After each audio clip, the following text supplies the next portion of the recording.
Hey everyone.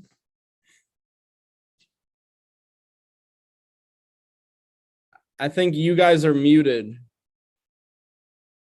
So I can't hear anything. You probably can't hear me.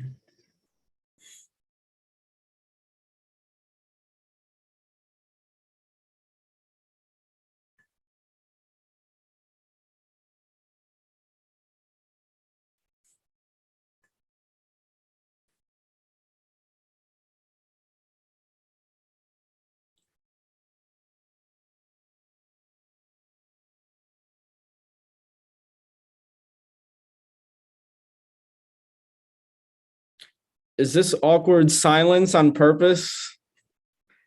Can you guys hear me? Okay. I'll mute too. Oh, okay.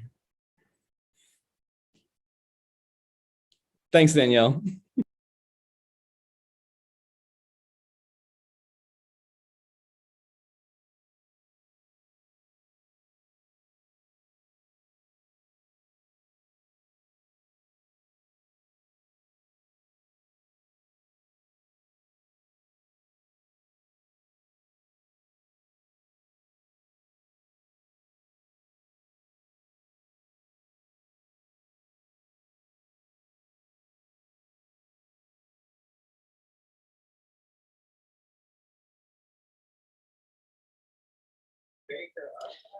Hey, Daniel, this is Danielle. They are hearing me in the room, but they're wondering if you could talk. Okay, can you guys hear me? Hello? Oh. All right, we did it. Well, you guys did it.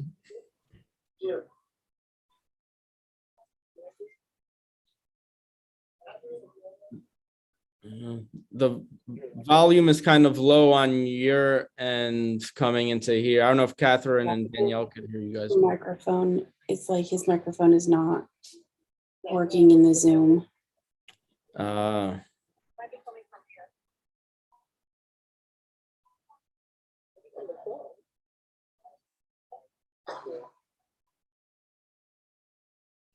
you can barely hear it.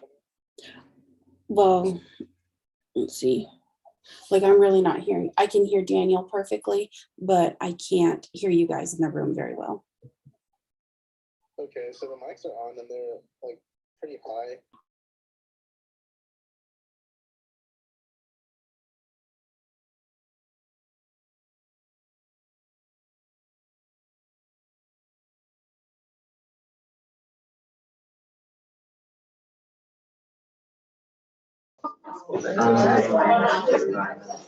Yeah. You can hear us now? All right, Yes. we're good to go. Thank you for everybody's patience. I want to give, my name is Jim Ralph, and curator of the Carol Rifelj Faculty Lecture Series. And as you can already see, this is a more complicated event than we normally have, but it's great to see so many people here, and hope that there's quite a few folks seeing this and listening to this via live stream. Very exciting, and we couldn't have done it without Danielle and Ruben. Thank you so much. Would have been helpless. Tanya Bullock was really instrumental as well. Yes, Tanya, lots of stuff. So let me just say a few words. This is the last of our presentations this fall, but the Carol Rifelj Faculty Lecture Series will resume January 26th with a lecture by Paul Hess of the Physics Department entitled Once Upon a Time Crystal. Hope some of you will attend that. This afternoon, we will be treated to a special program, whose distinctiveness is a direct result of the vision and organizing skills of the planners of this event. Nikki Brenda of the Film and Media Culture Department and of International and Global Studies. Both of whom are also the co-assistant directors of the first year seminar program. They took to heart our reference to welcoming collaborative proposals in the call for Carol Rifelj Faculty Lectures. They have brought together 6 of their colleagues who are situated in a wide variety of departments and programs to help us explore the theme of justice across the curriculum. Very exciting. I'll keep my remarks very, very brief because we have many people to hear from. We've got a late start and we want time for you all to participate. I'll just say a few words about who's in the room. Olga Sanchez-Selby is right here, who teaches in the theater department and who will speak as a practitioner in the arts. Daniel Silva, who's up here on the big screen, who teaches in the Luso-Hispanic Studies Department, and who will engage this topic from languages, cultures, and literature's perspective. Catherine O'Brien, also on the screen, who's here at Middlebury teaching a first-year seminar, and who focuses on STEM and public science communication at The Ohio State University. And she'll speak from a natural science perspective. Tran is here, who teaches in the anthropology department and the education studies program, who will share perspectives as a social scientist. Ina Safika is here, who teaches in the English and American literatures department, and will be speaking from the vantage point of the field of literature. Thank you, Ina. Eddie Vasquez, who's here, who teaches in the history of art and architecture department, and who will be speaking about the humanities. And so it's with great pleasure that I turn this session back over to Nikki and Amit, and please take it away. Great. Thank you, everyone, for coming. Thank you, Jim, for the introductions. So just very briefly, I wanted to say a couple words about why we're doing this. This is part of first-year seminar programming. Many of you first years know you've been to a couple events already. This is our last event.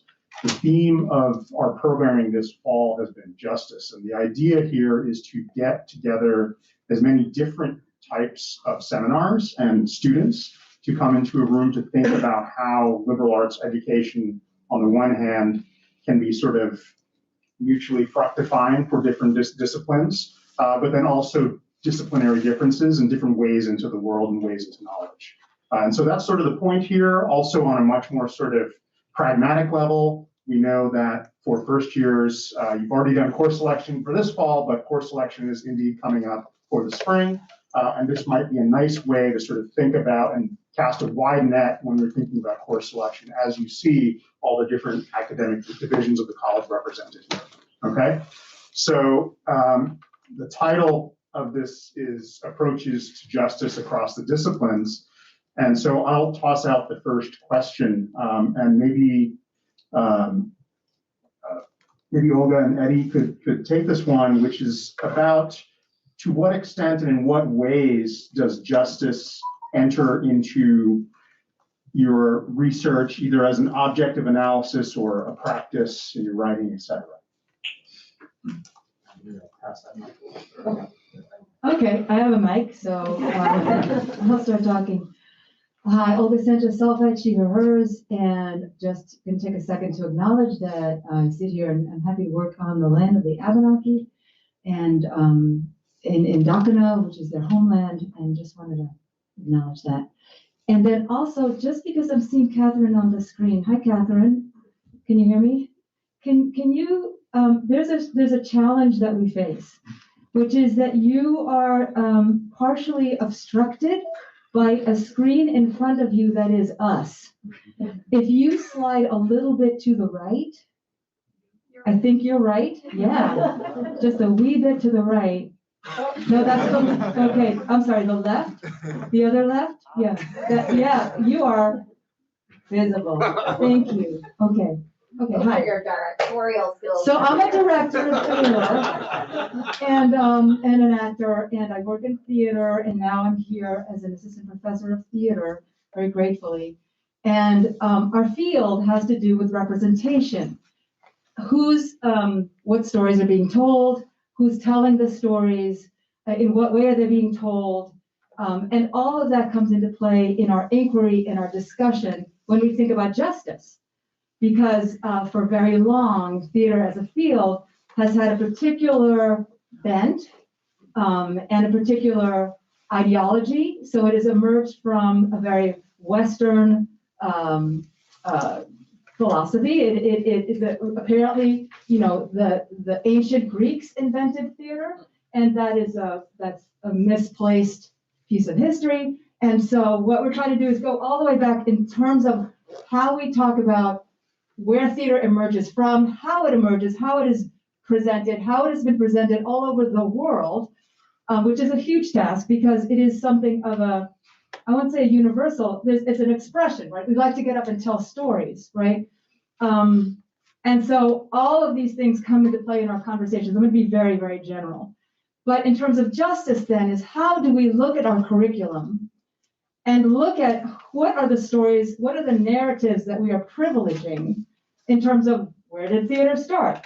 What theater is best? What kind of theater is best?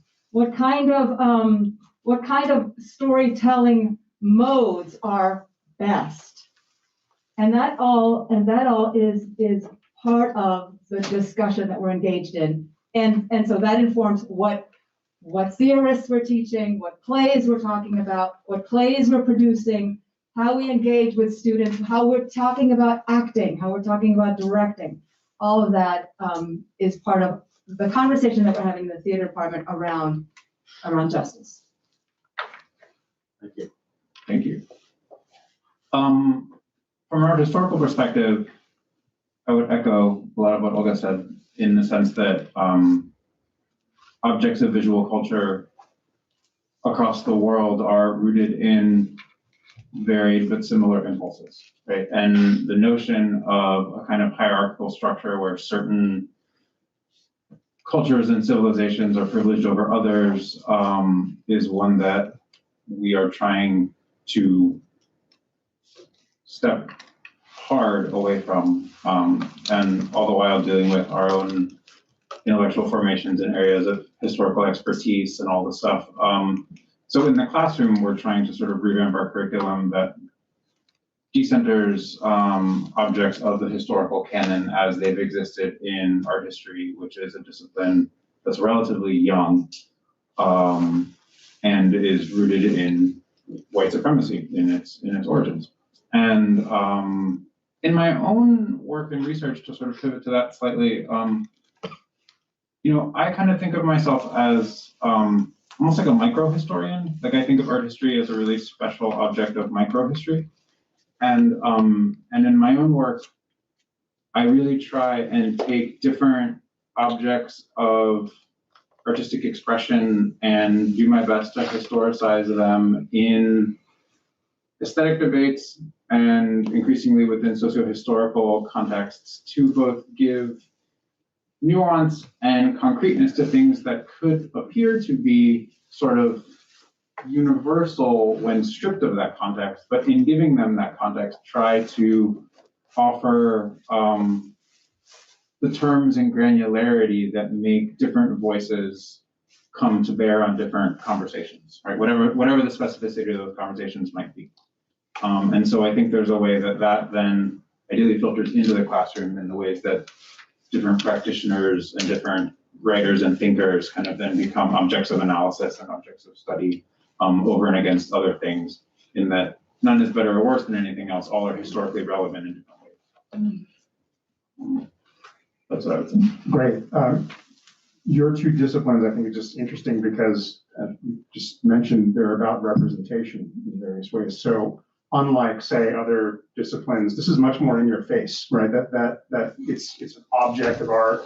It's somebody on stage, somebody's body on stage. I mean, who gets on stage, casting, all sorts of stuff. It's much more direct.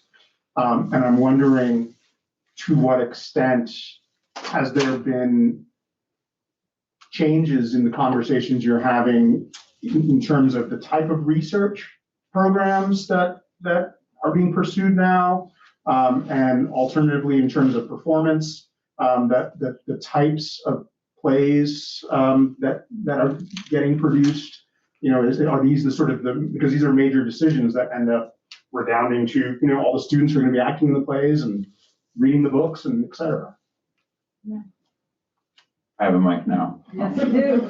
Yeah, I mean, the research agendas have shifted, I think, particularly in the larger programs across the country that are kind of the main sort of trendsetters, right? So there have been sort of pretty significant shifts in the way that particularly new hires are being made in the discipline, and indeed the ways that that graduate students are working and choosing their topics, right? And so that's where a couple of years ago I was when I was last on leave, I was at kind of a think tank that mixed senior scholars and postdocs and sort of advanced PhD students, and it was really fascinating to hear the different ways that the graduate students who were sort of completing their dissertations were just formulating topics. I mean, I'm not like crazy far out of grad school. I graduated in 2000, I got my PhD in 2009, but like just the terms of the conversation in the last decade have really changed radically.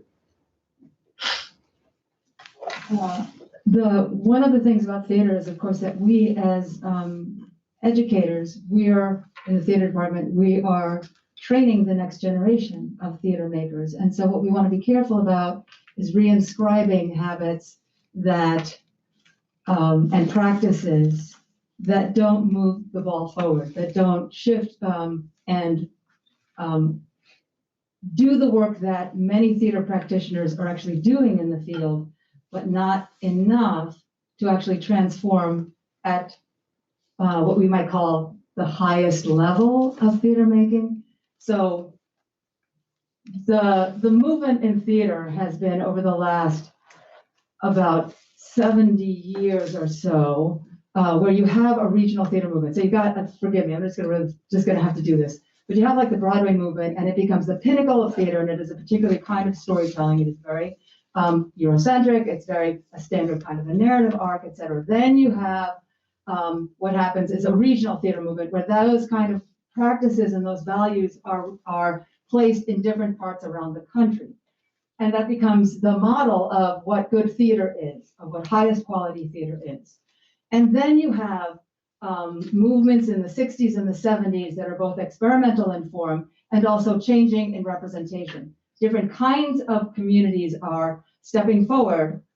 And that's not to say that that theater making by underrepresented communities has not existed prior, but they really step up in a very important way that starts transforming the field, but slowly, because these are fewer people, so they don't get the same kind of funding. The communities are, in some cases, don't have the same kind of monies themselves in order to actually fuel this theater making with the same investment that the larger main stage theaters have.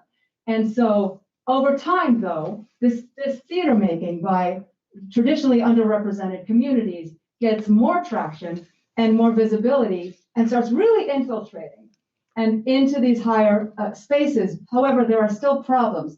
Those racist practices, sexist practices, homophobic practices, these that are, it's sort of in the air, in the weave of the working, right, become untenable over time, even though people are now in privileged positions with greater visibility. There's still things like odd things about casting, odd things about why is this story written by a person of color being directed by a person who's not from that, not represented there? Why are we sort of assuming that we know something about a culture and putting it up on stage without doing the research, without getting the right people to like tell us how it's supposed to be done? Or maybe we're not supposed to be doing this play. Just because it's published doesn't mean we have the right to do it. All these conversations start coming to a head and really came to a boil last summer during our global reckoning, as we like to call it, during the rise of Black Lives Matter, where there was a statement that was put out by a collection, a coalition of theater makers of color, BIPOC theater makers, called We See You, White American Theater. And it was a manifesto and then a publication of a list of demands. It wasn't recommendations. It was like, you have to stop doing this. And it was a very much the list that I just kind of talked about in terms of how you think about your casting. Think about the hours that you have us working. Think about, how you're paying me. Think about who you're bringing into the room to do my work, et cetera, et cetera, et cetera. And so all of this, so our department, now I've just arrived here. I'm here, I'm new. What I understand and what I know from what I've been told from the department is that they have been doing this work for years now, of working towards transforming their syllabus to keep up with those movements, to keep up with that, because we know that we can't engage with students and provide students an opportunity that's going to show them one way of making theater that would be irresponsible to then set them loose in the world and not to have the tools to engage as full theater makers. And so, what was the question? And so Okay, I'll pass the mic. Yeah. So anyway, we're responding. Okay. Yeah, sorry. Do either of you want to respond to that question about justice and research and/or teaching? I can speak on it. Yeah. Hi. I'm so excited to be here. Thank you for coming. It feels like midnight, right? Because like it's so dark. And y'all, I still have not navigated like how do you get excited and then not cloud your your glasses too. So that's going to be a situation. But I do want to pick up on these kind of themes about whose stories get told, what is the story, right? Who gets put into the center. And I want to talk about it in terms of pedagogy and how it enters into my own teaching. And if y'all haven't read Bell Hooks, y'all need to. You will love her, right? And I am specifically. There's a really short, sweet article. It will change your life. It's called Choosing the Margins. And then there's another longer piece called Teaching to Transgress. And what I love about Hooks is that she really challenges this idea of the center, right? And the way it enters into my own pedagogy is that I really encourage students to share their own experiences, right? To bring their own stories into the classroom. And I don't think these are just merely anecdotes, right? But I actually think there is power in those stories to change the canon and to change, who we count as experts who can speak on things and what we count as knowledge. And so I think Bell Hooks choosing the margins, right? Especially for students who the readings that you encounter, they don't speak to your personal experience. They don't speak to your community's experience, right? And so the canon is going to take a long time to catch up, y'all. It is going to take a long time.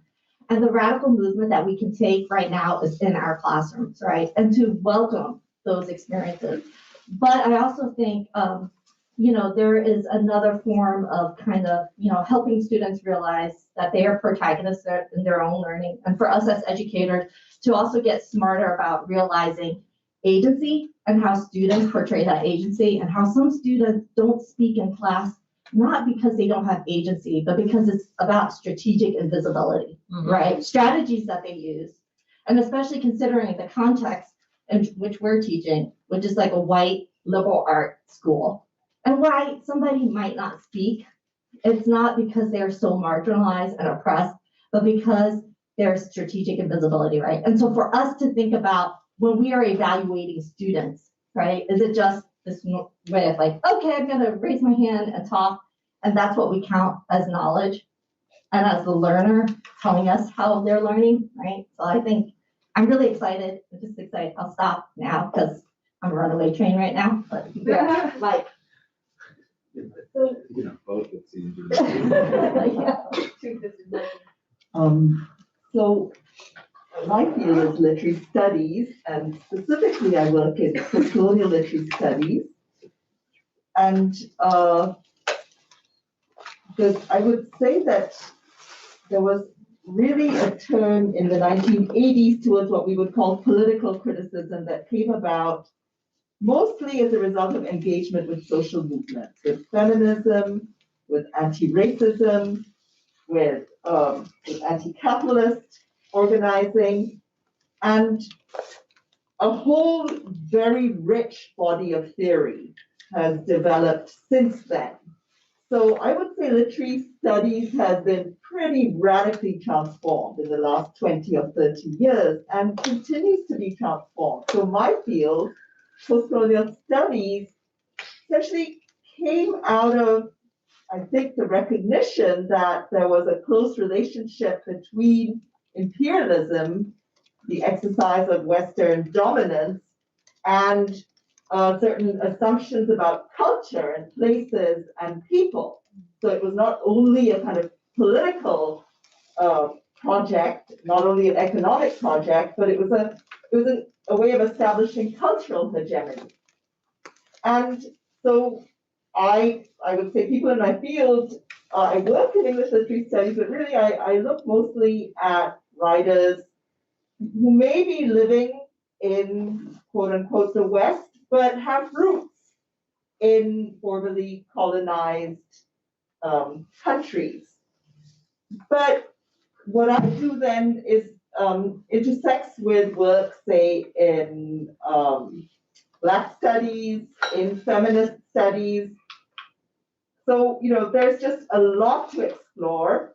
And I think it has to do, the fact that people are so interested in it is that it bears directly on questions of justice as they're experienced and explored in the imagination, not so much in practical terms through, legal sort of discourses or in politics. But what I think is great about literary studies, and I always feel uneducated in sort of history and politics and culture, but I feel as though literature really captures people's imaginations and it helps you to explore what is happening on the ground through, imaginative text.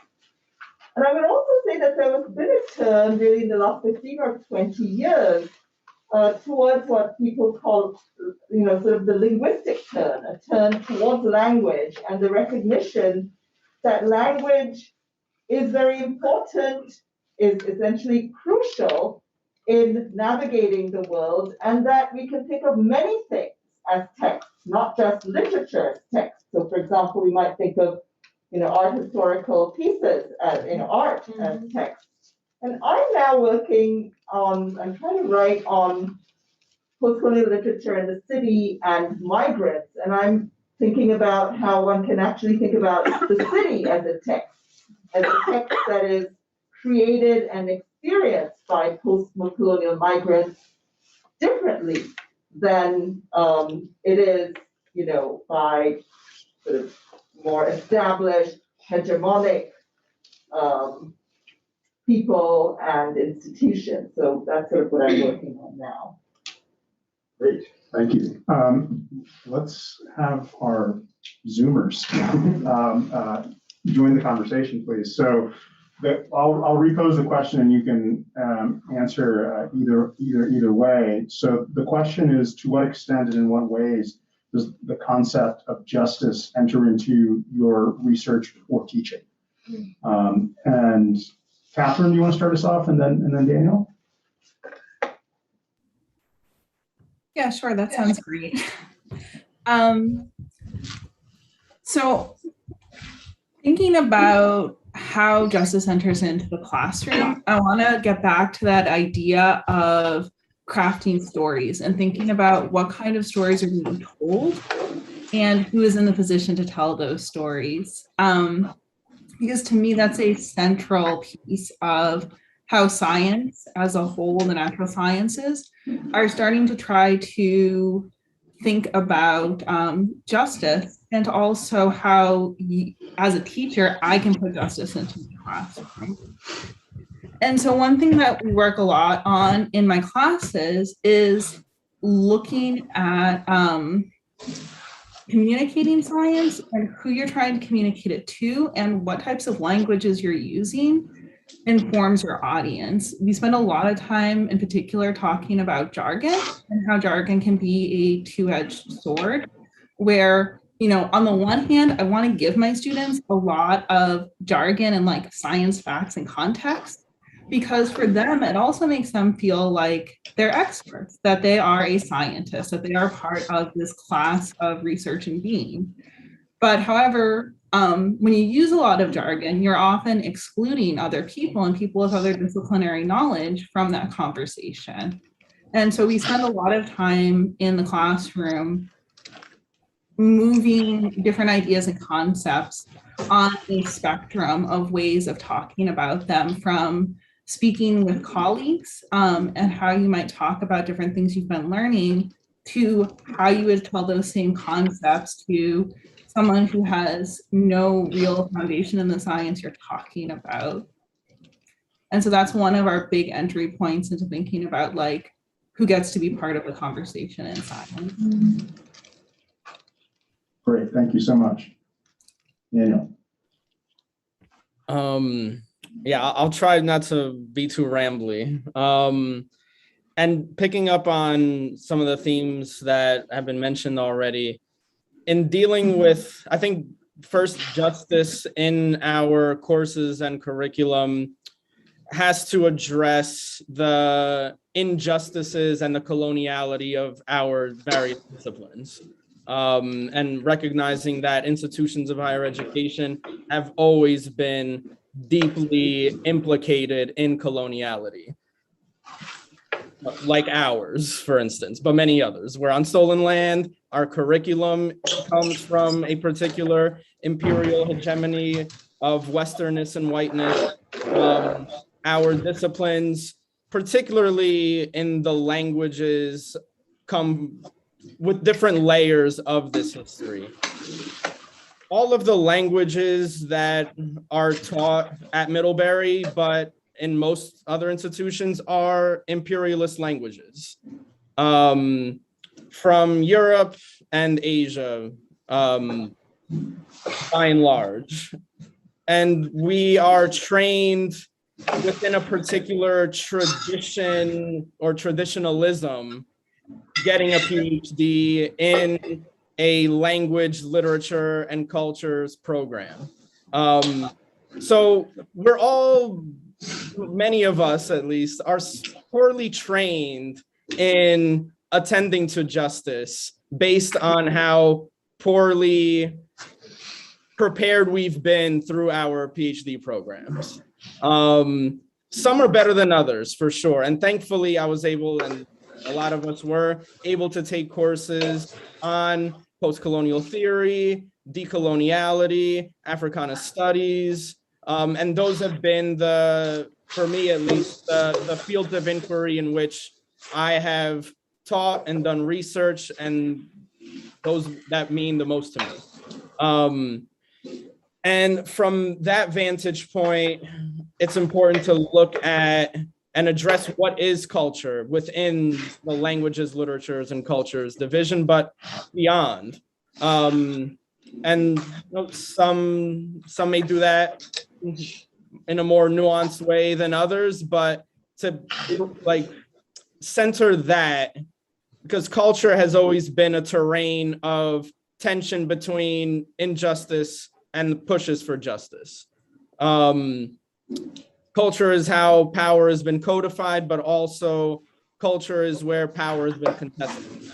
So bringing into the classroom, at least for me, as someone who works in post-colonial studies, Black studies, colonial studies, ethnic studies, how culture can be a vehicle for justice making, liberation, freedom in the most radical senses possible. I think I'm rambling too much now. I'll stop. No, that's great. That's a good stopping point for that first opening question. And so maybe Nikki, we want to open it up to student questions. We've already got, I know, a number online, but people in the room as well. So. And I can pass that mic to. Can I just say one more thing? So since a lot of what I heard was about communication, and some of the questions that popped up online already, a lot of them have to do with that. Like, how is justice the same over the different disciplines? You're all talking from your own perspective, and there were some connections, but is it the same everywhere? Can somebody speak to that? And then we can open up the questions. I'll venture to say that we have different, our disciplines may have different responsibilities to how we enact and champion justice in our fields, in our classrooms, in our syllabi, in our place selection, because of the different ways in which justice or injustice has been manifested. So I think that's all I can say in that respect. So there's justice, and then there's the ways in which we have to respond to the calls for justice. And actually, I'd like to add to that, if that's okay. Yeah, so I do a lot of work at the nexus of like interdisciplinary work. So a lot of these kinds of conversations are really central to the research I do, where you get, you know, all these wonderful people from all these different disciplines in a room and get them to talk about the topic. And I think that if we're going to move the needle forward on justice, these are the kinds of conversations we have to have, because already I have taken notes and learned some awesome things just from hearing how your different disciplines and how your different classrooms think about justice. So I think that having these kind of united conversations are definitely a way to go. Questions from the audience here? Anybody want to get a mic out? Oh, okay. And why don't you introduce yourself and then ask your question? Hi, I'm Andy and I'm a first year, and I was just wondering, like, you guys kind of talked about how like using justice in your curriculum as like a way to like counteract like the lack of diversity within like research and just like what's out there for people to learn. I was just wondering if like another aspect that you like are aware of or like you focus on is like kind of like the demographics of like the students in the classroom, since like a lot of disciplines are seen to be, are known to be like more exclusive towards certain communities. I was wondering if like that's a thing that you think about when you're trying to add justice in like your classroom.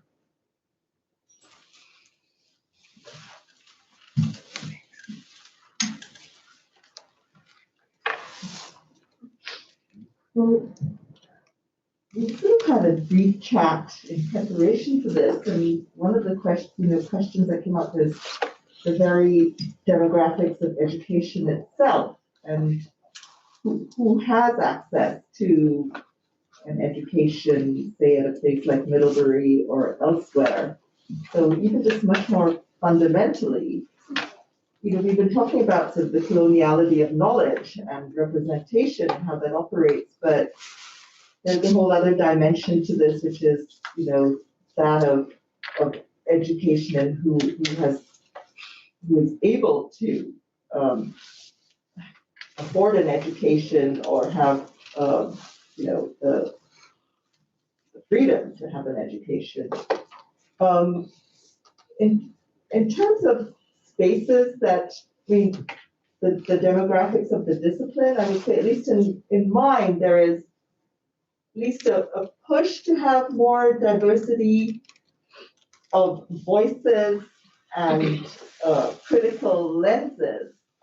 But again, there's often a kind of gap between, say, the fact that that's happening in terms of literature that people are writing, experiences that are being recounted, but what is actually being done at an institutional level, say in the curriculum or in the department. So it's those gaps that I think that are the biggest challenge to address. Andy? Yeah. No, I think this is a fabulous question, and thank you so much for asking it. I think there's a really close relationship between, at least speaking from my position as a female faculty of color, I need my students of color, they really make my job fulfilling. And so maybe this touches upon a little bit about what Yumna just brought up, which is like, who is, right? Who's in the pipeline here, right? Who's going to be able to stand up and teach, right? And what do those individuals look like? And I was just looking, it was so depressing. I was thinking back to my own experiences as a college professor. I literally had one female Asian professor, and I looked, y'all, and that's all I ended up with. And I was like, surely it must be better, right? And so I looked at the National Center for Education Statistics. This is based on 2018 data among full-time faculty. And I was just looking specifically at what boxes I fill out, I check. And so there's about the representation of Asian female assistant professors is 7%. All right. And this is talking about all of academia. 2018, it's not that old, right? And then once you get into, full rank professor, right? It's like that percentage drops to 3%. And that, I was just thinking, how does it feel like for students who are really looking, trying to find somebody, as I was, who looks like them, and you don't see it reflected in the faculty. So I think there is a really close relationship between student demographic and faculty demographic. Great. Next question.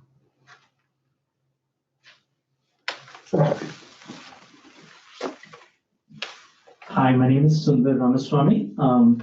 Thank you, Jim and others, for organizing this really wonderful panel. And the question actually sparked in something you just said. It's great to hear everyone talk about how you weave justice into your teaching and on your research. And I think Daniel addressed this and Olga addressed this, but I'm actually curious about the comment you just made about how departments and programs are working on this topic across the curriculum, so that it's not just isolated as oasis, but really can you speak to how your fields at Middlebury have changed over time to address this?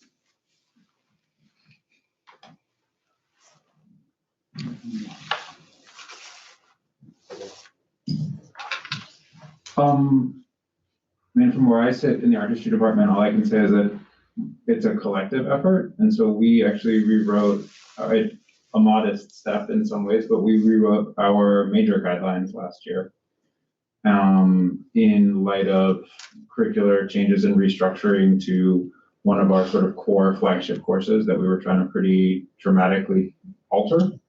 And if we saw that as, if you sort of jiggle that piece of the foundation, then everything else needed to shift, right? And everyone in the department was on board with that. Part of that then comes to sort of say like, okay, if we're gonna do something a little bit different, then another piece of that is if we're all in it together, then who else do we need to actually build it out, right? And I think that gets to expertise that is absent and that becomes more obviously absent if you're trying to sort of change how things get spoken about and what gets spoken about. It gets to Trin's point about who's able to do the speaking in a particular department and who's there to offer knowledge and what sort of knowledges they embody. And so that, that opens onto a whole other host of conversations. But I think that at least from my perspective, I'm, for better and worse, the chair of my department. And the conversations were happening prior to my stepping into that role, but it was always a conversation that we were having as a group, where everyone was, in it together, which I feel very fortunate to be able to say, I think, at least from the place where I sit. However, whatever the failings of it, but we're doing our best. Thank you. Do you have a question, Nikki? There are a lot of online questions, but I'll let the audience who's here go first. So, just go ahead. Okay.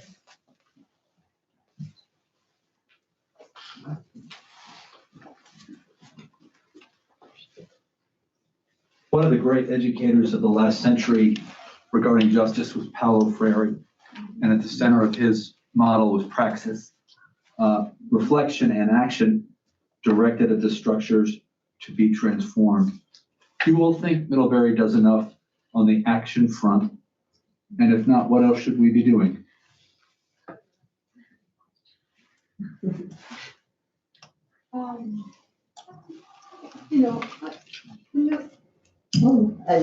I've been here half a minute, so I really shouldn't answer that. Daniel wants to talk. Go, Daniel. Go ahead, Daniel. The short answer would be no. We don't do enough action.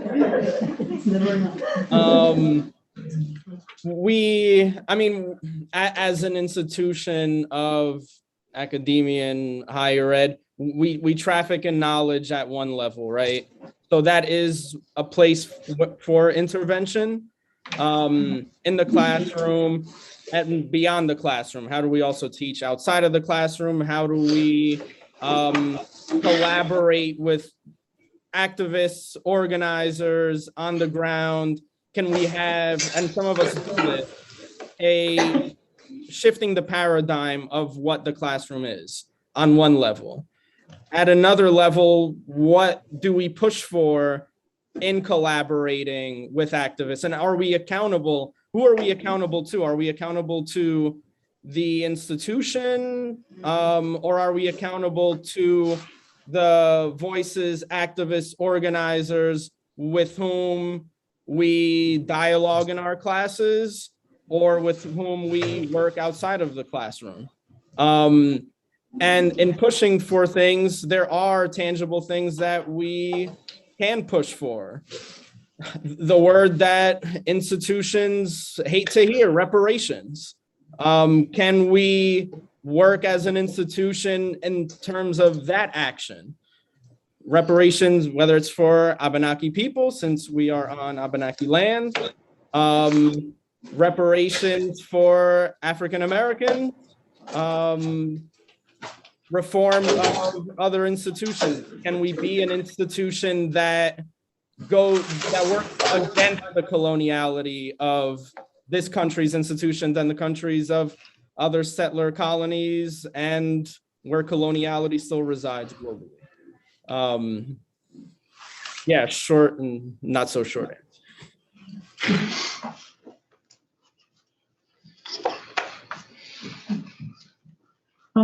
I wanted to bring in some of the naysayers. So I'm looking at the responses that people are posting as you speak. So one of the things that is coming up again and again is that justice, a lot of people just interpret it as social justice and not justice in a broader sense. But the purpose of this panel was to see how it works across disciplines in a broader sense. And so a lot of the questions here revolve around, well, what about, courses that have a lot of content, and apparently that's math. According to these people who ask those questions, other courses don't have a lot of content. So, hard content. So they say, how do you have time for justice in classes with a lot of content to cover? So I wonder if somebody can speak to that. Maybe Catherine, that's right up your alley, or some of the others. Yeah. It can feel really tricky, right? It's a 12-month semester. Everything's like, go, go, go. We need to move you from one idea to the next. I'm sure a lot of you are feeling this right now as we're heading into the middle of November, the break on the horizon. But I do want to stress that there is always time to think about where that content is coming from. And so you see this a lot in the sciences and math. We'll kind of go through and we'll do this small highlight of each person who contributed to the theory, and they hit the ones you'd expect, like Gregory Mendel or Madame Curie. And I think as an educator, part of what you can do is, while you're looking for that content, think about the newer stories. Who are the producers of knowledge that are going on now? Where is this knowledge coming from? And again, refocusing to what students bring to the classroom. Everyone has an experience with science or math, and making space to actually have those conversations is a good place to start that conversation around justice, where knowledge is created, who has a voice in the classroom, and again, how we talk about science and math and how we deal with in-groups and out-groups when we're doing something that feels so esoterically specialized, but is actually really rooted in humans as the creator of that knowledge and content. I was gonna add, if I might. I was just gonna say that I think it's a false split, right? I think that all content, that's what we're taking knowledge and information to mean, just to echo what Catherine said, is generated in situated cultural environments, right? And which we find ourselves in right now. And the ways that we can reflect on how that knowledge comes to us, how certain knowledge seemingly from math on is somehow deemed to be above a fray, right? Is like a really interesting and fascinating thing on its own terms, right? Like, why is it that certain genres of scientific knowledge are held to be unimpeachable and above all of these issues, right? Like, oh, I don't have space for that. Unbiased. Yeah, right. So I don't know, I push back on the framing a little bit. I just wanted to add that I think it's about you tagged it on, and it's a frame, right? It's a frame through which you view your work. So the choices that you're making, that you're putting on your syllabus, the curricular choices, the pedagogical choices, the assessment choices, that's all framed through or not through inclusion, access, justice, equality, right? And that, so that the topic or whatever the subject matter is that's just the subject matter. But the like I talk a lot about the fire in your belly, right? What is driving you forward to make those choices? Yeah. I would just build on what Tara said and Daniel and Eddie as well, just in a very sort of practical, nitty-gritty way. For example, I had a student say that they were not very into their statistics class because the numbers, the studies were all, they were an international student and they were all very kind of local, American, white demographic. They couldn't relate to them. Yep. So that's just a very sort of, that's, an example of how what is abstract has a context. But back to, I think, the question that Sundar asked as well, what can we do that, and I think Tara is addressing that. We can do some things in a very practical, sort of local way, right? And so we can think about our curriculum, what goes into them. One of the things, so with us, in my department at least, there's been a push to hire faculty, both have more diversity of faculty as well as have, for example, ethnic American literatures, which, were not taught in my department. So you can actually have hiring that changes what people are learning. But we now have a committee on how to do this without the resources to actually have new positions. And so we're thinking about how you can try to have changes across the curriculum and perhaps in classes, say, even on the introduction to literature, have greater diversity, or even an 18th century literature, how to, for example, talk about, arguments, anti-slavery arguments. So I think that just thinking of having it in your mind constantly and thinking about strategies, strategies to make these changes at every level and at every step is really, the only thing we can do now.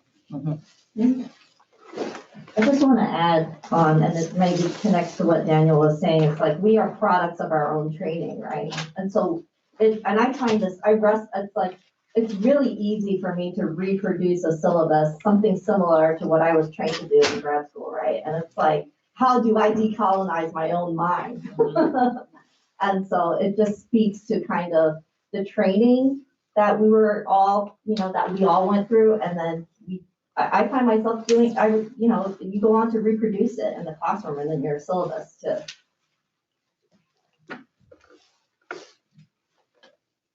Other questions here? Yes. Hello, my name is Afra and I'm a freshman here. And so my question is about the lack of representation of diverse groups when it comes to like research experiments and like research papers. So a little context for that. So like last night I was reading this research paper for my gender and the body class, which is taught by Professor Laurie Essage, who's an amazing person. I think I should take a class with her. Anyway, so like in the research paper, it was about a research paper on eating disorders, on like anorexia and bulimia, and how even though according to the research paper, a lot of Asian Americans, they are more likely to go through these eating disorders. The research on that is heavily, it's lacking. There's like a dearth of research on that. And like a reason for that, as pointed out by the research paper, is there's a lack of acknowledgement that a lot of these Asian individuals, they go through it, which I myself can attest to, because like back where I come from, Bangladesh, people don't even think that eating disorder could be a thing, that it could be a psychological problem.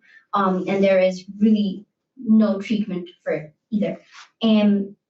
And also that there could be a lack of funding when it comes to research for like intersectional groups. So my question is, what can we do, or what can faculty members do, or students do in general, to decrease that vacuum in research for intersectional communities?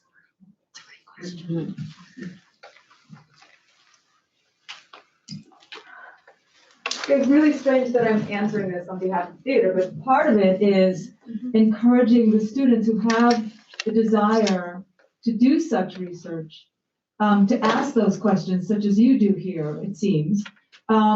Encourage and support that inquiry, that research, and how do we, and I'm so speaking from theater, how do I support the student who doesn't see themselves represented in the creation of their own work, in stepping forward and making their mark with their own work and adding to what we call the canon, adding to the body of knowledge. That's what we're doing here, is trying to add to the body of knowledge from our own place, not recreate. So that to me is this a very short and simple answer, but I come to it from theater.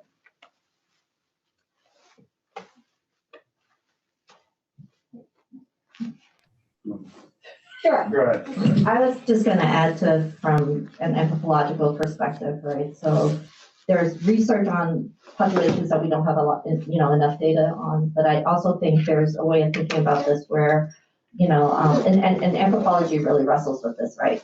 Knowledge extraction and seeing individuals as just informants as opposed to like producers. And so I know in anthropology, we are trying to expand who we think of as collaborators, right? And so moving from that idea of just pure informants, which is a type of like exploitation, and right, and to like how do we actually include people on our publication as equals, right?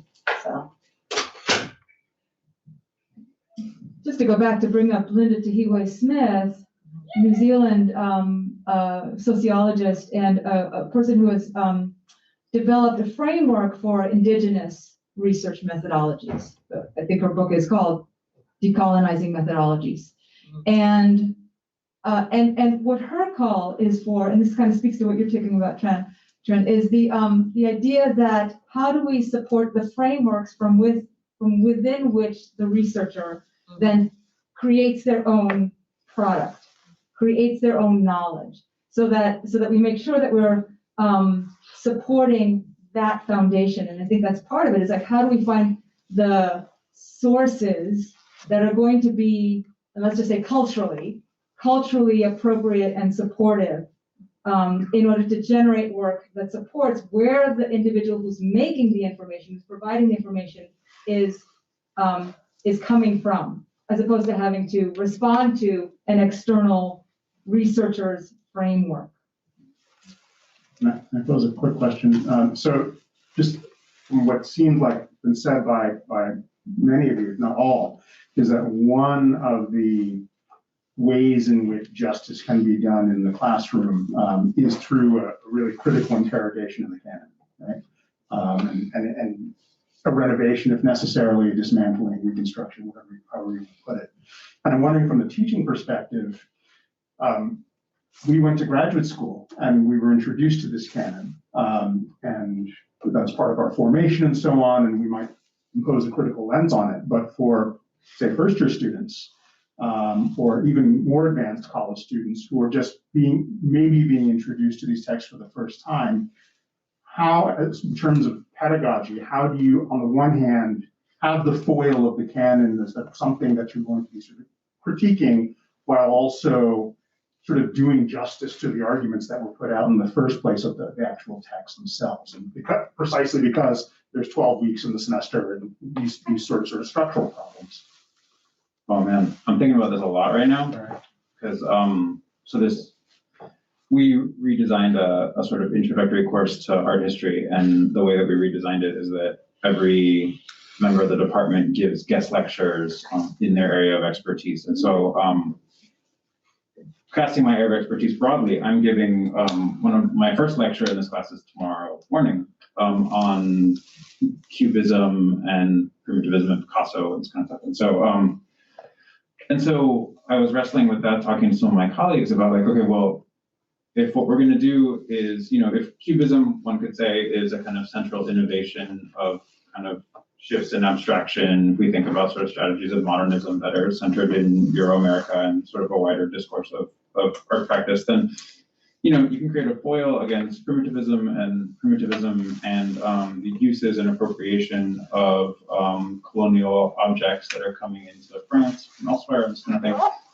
And also contrast that with sort of people who are sort of going into the metropole of Europe to sort of gather information, take it back to elsewhere. And so I'm thinking about a comparative example with Brazil and this kind of thing. But like, I've been really struggling with like literally in the airtime of 75 minutes that I have tomorrow, like, okay, how much time do we spend talking about like core examples that I would have sort of hashed out in grad school or when I was a TA versus like, what can you throw overboard and feel like you don't need it anymore versus what do you feel responsible from that drift of earlier training to still bring to the table? To feel like, oh no, I need to tell you this. Like if you're taking this class, this is the stuff that I feel like is still important to that broader conversation. I don't have a good answer to it. I imagine tomorrow will be my first pass at it and then I'll wince when I'm done and figure out what it looks like the next time around or whatever. But like, yeah, I don't know. I'm like, how much do you downshift to make space for other things or do you just toss it out completely? Like,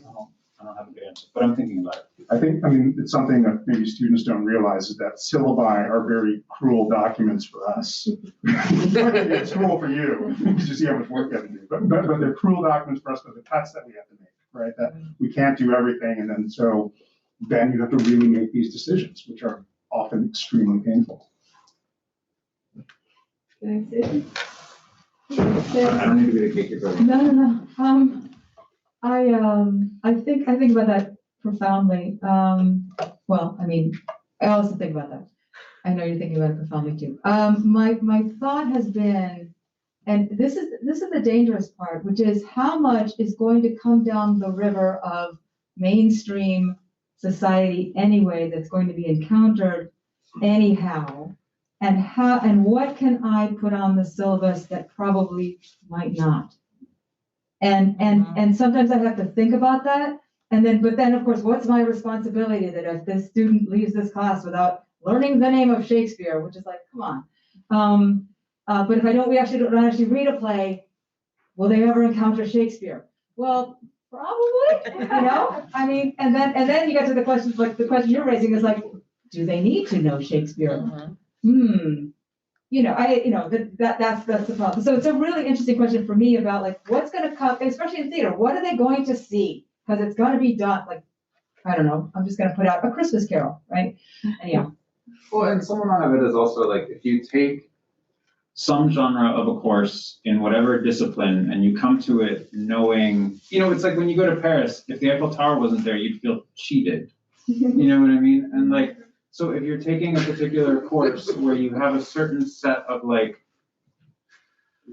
prior constructions around what that discipline is, do you expect some version of that that then gets tinkered with a little bit for you and sort of represented in various ways? Or are you happy to have it gone completely and see something different in its place? Like, I don't know, like there's that kind of stuff around expectation and a sort of recalibration of expectation. That I wonder about in that question. Yeah. I see a question. I'll take this.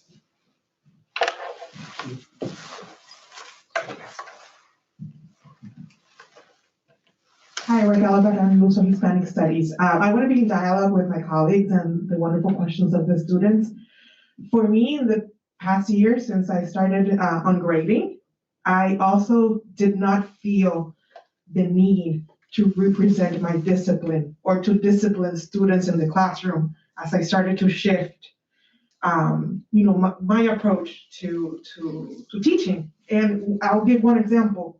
I wanted to teach, I'm an expert in colonial studies in Latin America, the New World. So usually the way I was taught this field in grad school is you start with Columbus and you move on from Columbus up until the Wars of Independence in the 19th century. But the problem with that, for instance, I found was that I was bored with the class because I was only reading all these white Europeans talking about indigenous people and Black people. So after 10 years in the profession, I'm like, I can no longer tell this story in this way. It's killing my soul to do this. So to teach this class, for instance, for the first time here with a renewed lens, meant that I spent 7 weeks this semester teaching Indigenous literature on art and performance before we even talked about Columbus. And they were like, when are we gonna get to Columbus? I'm like, he dominates the conversation. Let's talk about how Indigenous people suffered this catastrophe. And let's read their accounts for 7 weeks. And then when we get to Columbus, we're like, oh yeah, it's not a big deal anymore. So I'm experimenting and I'm inspired by what my colleagues are saying. I'm thinking about new ways to tell the same stories we learned, but also thinking in my role in reproducing them. And also if in the classroom, we can repair the imagination and think in different ways about what we're supposed to be conveying and teaching. I'm seeing that this is such a rich conversation, but I also know that we've got a late start, but we're getting close to 5:45, and maybe starting to bring it to close so folks in the audience know that there'll be in case maybe 1 or 2 more questions and responses. Anybody okay? Hello, I'm Sophie and I'm a sophomore.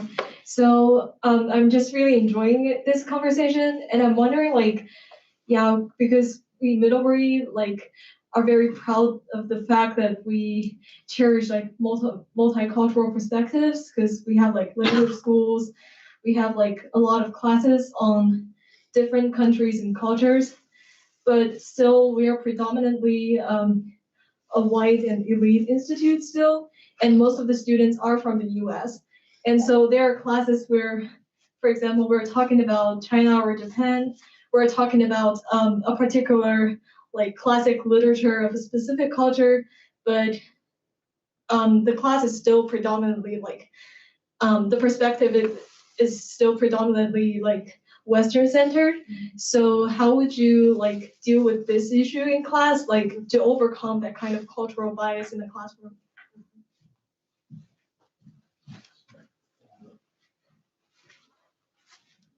I feel like my responses are like the narrative of my past week in some way. So the other class I'm teaching this semester is a class on conceptual art.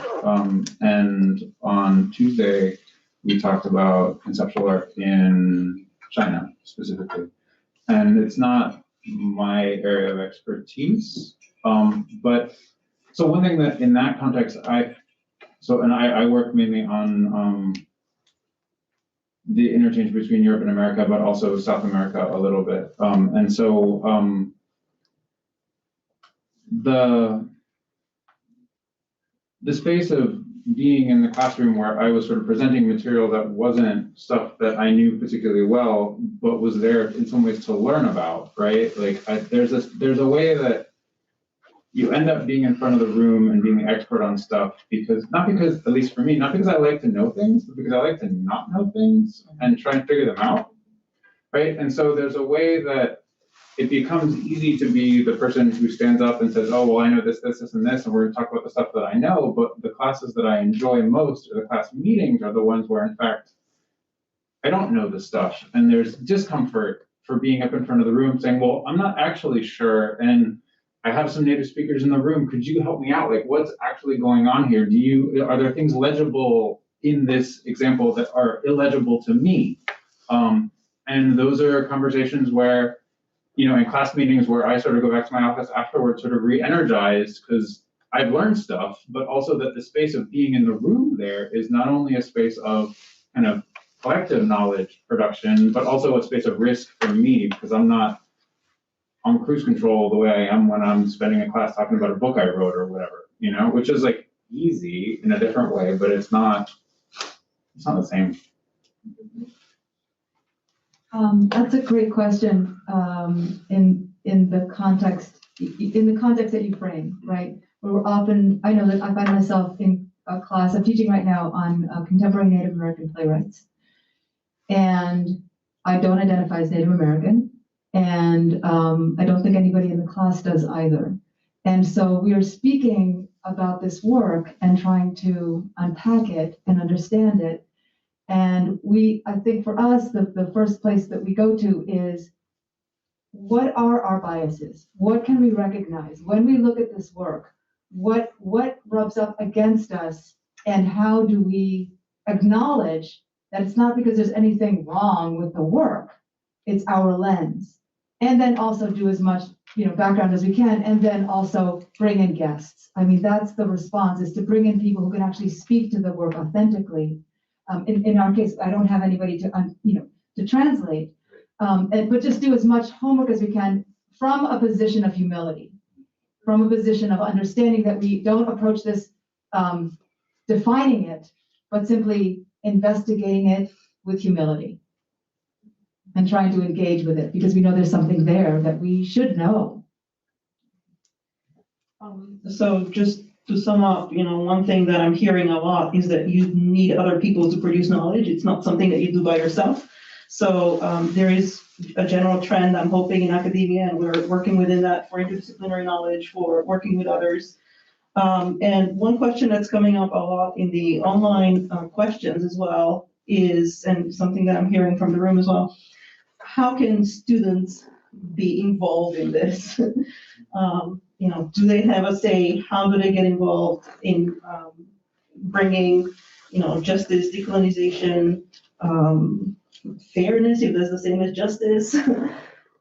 So that's a question that is coming up a lot. If you could just speak to, and that could be our final question, and folks you're welcome to stay behind and we can continue this conversation, but what is the students' involvement, and how can they be part of this conversation without, fearing for their grades? Yeah, Daniel, are you trying to say something, or? Yeah. No, but I can if you need to. If you're calling on me, I'll answer. I mean, there are many ways in practice in terms of like developing your course and teaching it. One thing that I want to start experimenting with and further cultivate is students creating the syllabus alongside me. But also beyond that, incorporating, and I think this is, to me, what student-centered teaching is about, positing your students and empowering them as agents of knowledge, and not just, read 200 pages of Marx. I don't know, which is fine, but can you posit students as agents of knowledge into your course and designate ample time and space within your syllabus for student knowledge production, especially coming from their vantage points and positionalities within our ongoing colonial structures. Yeah, that's something. Yeah, just really quick. I think I really appreciate that, Daniel. And for me, it's also about encouraging students to come from their, it's sort of like this conversation that we're having here, this multidisciplinary conversation. How do we encourage our students to come into the class and say, this thing that I learned here, are not only their positionalities, but bring the discourses and challenge the discourses in our spaces. So how do we balance against the different things that we're learning in different classes in our fields that were maybe your majors, and bring them into other classrooms where we can bounce those ideas against what we're talking about here. So it is also their positionalities and also what you're learning in other classrooms. And I love the idea of the creation of the co-creation of the syllabus. I'd love to know how that works. I'm thinking that all good things have to come to an end. We'll bring this to an end, and there could be some informal conversation. But boy, this is exciting to have colleagues across various disciplines here in the panel, but also in the audience, having an engaged conversation, and then having students as well. And so we need more of these kinds of sessions. I really want to thank the panelists. So Catherine, Daniel, Trin, Yumna, Eddie, and Olga, and particularly and Nikki, for bringing this all together. Thank you very, very much.